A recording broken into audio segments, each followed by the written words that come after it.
love everything about it because I caught myself last night on a Tuesday night watching national championship high school football, switching back and forth to the NBA Cup mid-season, knowing that guys are going to get better in the NBA, knowing that it doesn't really mean that much, that you're not guaranteed to win a title just because you won the NBA Cup, because the last two winners of the NBA Cup, it's only the third year, but the first year was the Los Angeles Lakers.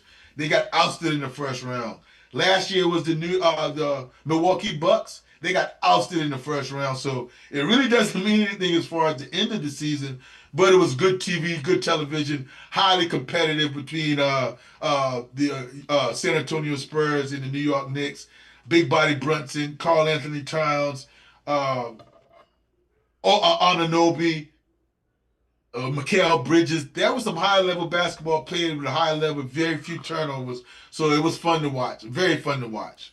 Well, I want to ask my Knicks fans because I know we got some listeners that are heavy in New York and all things New York Knicks.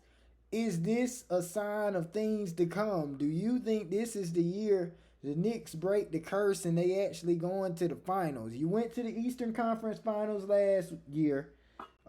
Tibbs is out. Y'all tried to put a lot of the blame on Tibbs. Now Mm-hmm. Mike Brown, you got an NBA Cup, mid-season cup. You got legends like Shaq and Charles Barkley to say, hey, you don't get no banners for that. Right. However, this is a step in the right direction. Is this? Would you say, Joe? This is what's to come. Is the Knicks going to be one of the favorites going to the finals, moving with this momentum now that they just won the NBA Cup? Yes, especially coming off the East. Some teams, it go through stages. Matter of fact, last year showed you that you go through stages in OKC Thunder. They just didn't come up on the scene. They gradually got there and had defeat and faced adversity against the Denver Nuggets and had to climb up and face adversity and learn from the experiences. Last year, what about that experience that New York Knicks got? Now they're they started off crawling and now they're walking a little bit. When are they going to start jogging? Well, they started jogging last night with the NBA Cup. Now is a fight for the sprint.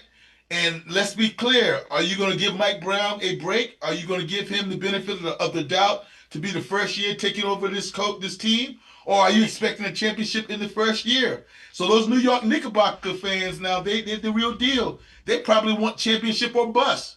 But I think that's a huge, huge step just to make sure that you're headed in the right direction.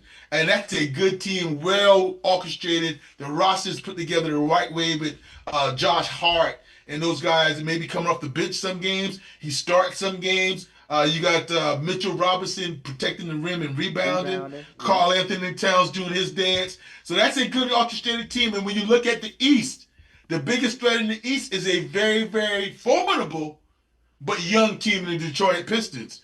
The Boston Celtics, is Jason Tatum going to come back later on in the season and bring health?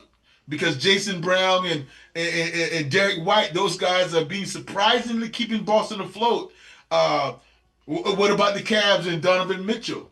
So the East, when you think about it on paper, the 76ers, Joel Embiid and Paul George and Maxi, Maxi. Tyrese Maxi. Yeah. So the East is for the taking. There's no standout runaway team, but the New York Knicks fans, they should feel very optimistic for what they accomplished last night going forward.